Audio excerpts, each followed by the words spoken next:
এক শান্ত গ্রামের এক ইঁদুর মিটু। সেদিন রাতে শুরু হলো ভয়ঙ্কর ঝড়। ঝড়ো রাতে ছোট্ট ইঁদুর মিটু ভয়ে কাঁপছিল। তার ঘর ভেসে যাওয়ার উপক্রম, ছাদের ফাঁক দিয়ে পানি পড়ছে। ইঁদুর মিটু ভয়ে কুঁকড়ে আছে। ঠিক তখন বারান্দা থেকে তাকিয়ে আছে বড় বিড়াল টমি। এই মিটু, এত ভয় পাচ্ছিস কেন? বৃষ্টি থামছে নাই, আমার ঘর তো ভেসে যাবে। টমি বলল, এদিকে আয়, ভয় নেই। মিটু ধীরে এগিয়ে এলো আর টমি তাকে আশ্রয় দিল। তুমি আমাকে খাবে না তো? সাহায্য করতে খেতে হয় না, মন লাগে। সকালে তাদের সম্পর্ক বদলে গেল। তারা বন্ধু হয়ে উঠল। আমরা কি বন্ধু এখন? অনেক আগই। বন্ধুত্ব জাত ধরন দেখে নয়, ভালোবাসা আর বিশ্বাস থেকেই জন্মায়। রঙিন ফুলর বাগানে থাকত সুন্দর এক প্রজাপতি, নাম তার পিকু। তার ডানার রং দেখে সবাই মুগ্ধ হয়ে যেত। কি যে সুন্দর কিয়া কাকে! এই বাগানেই ছিল এক দুষ্টু ঘাসফড়িং, ঝমঝম। লাফানো আর গান গাওয়াই ছিল তার সবচেয়ে বড় মজা। পিকু বলল, ঝমঝম, ডানা থাকলে তুমি আকাশে কত সুন্দর উড়তে পারো তো। ঝমঝম হেসে বলল, উঠতে না পারলেও আমি লাফিয়ে আকাশ দেখেই ফেলি। পিকু, উড়লে কত স্বাধীনতা। ঝমঝম মজার ভঙ্গিতে বলল, হাওয়া বাড়লে কিন্তু তোমাকেই ফুলে গিয়ে পড়তে হয়। ঠিক তখনই এক দমকা হাওয়া বয়ে গেল। পিকু টাল সামলাতে না পেরে সোজা গোলাপের ভেতর পড়ে গেল। ঝমঝম বলল, আকাশরানী নামলেন নাকি? ফুলে পড়ার অভিজ্ঞতা কেমন? পিকু লজ্জায় বলল, আজ বুঝলাম সবাই নিজের মতোই বিশেষ। এভাবেই পিকু আর ঝমঝম শিখল, শক্তি যাই হোক, বন্ধুত্ব আর হাসি সবচেয়ে বড়। আমায় সুন্দর, তাই সবাই আমাকে দেখে ভালোবাসে। সুন্দর শুধু রঙে না, কাজে বোঝা যায়। কবুতর বলল, সে কত শান্তির প্রতীক।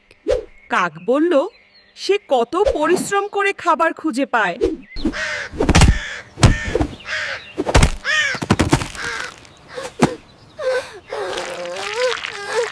কিন্তু কাকটা দ্রুত মাটিতে নেমে ছেলেটার খাবার তুলে এনে তার পাশে রেখে দিল। ধন্যবাদ পাখিটা।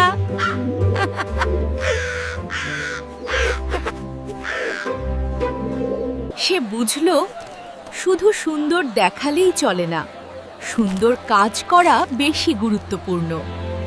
তুই আসলে বেশি সুন্দর, কারণ তোর মনটা সুন্দর। দুজনে মিলে ভালোর কাজ করলে আও সুন্দর দেখা যায় পৃথিবী। ওরা শিখল, বাহিরের রং কিছু না, মানুষের ভালো কাজই সত্যকারের সৌন্দর্য। তর্ক নয়, ভালো কাজই কাউকে সুন্দর করে তোলে। তাই অন্যকে ছোট করা নয়, নিজেকে ভালো কাজে সুন্দর করে তুলো। গ্রামের এক কোণে থাকতো সবার প্রিয় কুকুর ভাবু।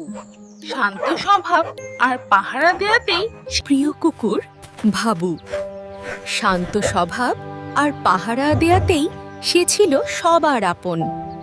অন্যদিকে জঙ্গলে ছিল নেকড়ে রাঘব। ভাবুর জনপ্রিয়তায় যে মনে মনে হিংসা করত।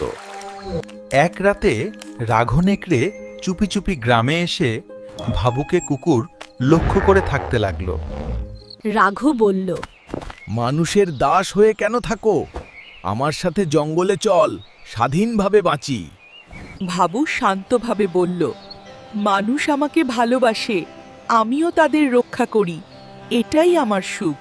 তুমি স্বাধীন নও, তুমি বাঁধা পড়া দাস।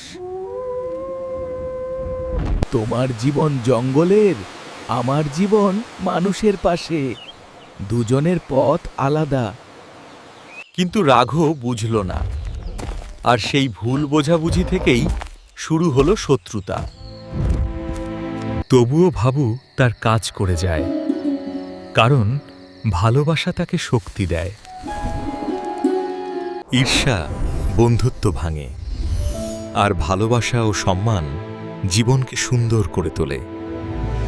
বরফে ঢাকা এক উপত্যকায় থাকত হাসি খুশি পান্ডা পিকু। অন্যদিকে বরফ রাজ্যে থাকত লাজুক কিন্তু পরিশ্রমী পেঙ্গুইন পিনি। একদিন বরফ ঝড় থামতই তাদের দেখা হয়ে গেল। তাড়াহুড়োয় পিনি তার প্রিয় কাচের বলটি হারিয়ে ফেলল। কিছুক্ষণ পর বলটি খুঁজে পেল পিকু। বলটি এত সুন্দর যে চাইলে রেখে দিতেও পারত। কিন্তু পিনির দুঃখী মুখ মনে পড়তেই পিকুর মন নরম হয়ে গেল। সে দৌড়ে গিয়ে বলটি ফিরিয়ে দিল পিনিকে। তুমি চাইলে রেখে দিতে পারতে।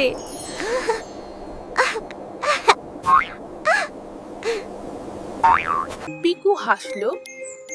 সততা হারালে সব হারায়। তোমার জিনিস তোমাকেই ফিরিয়ে দিলাম। সেদিন থেকে তাদের বন্ধুত্ব আরো গভীর হলো, আর তারা শিখল সততাই মানুষকে সত্যিকারের মহান করে। তোমরা যদি আরো মজার গল্প পেতে চাও তাহলে টুনফু টিভি চ্যানেলটি সাবস্ক্রাইব, লাইক আর কমেন্ট করে পাশে থাকো।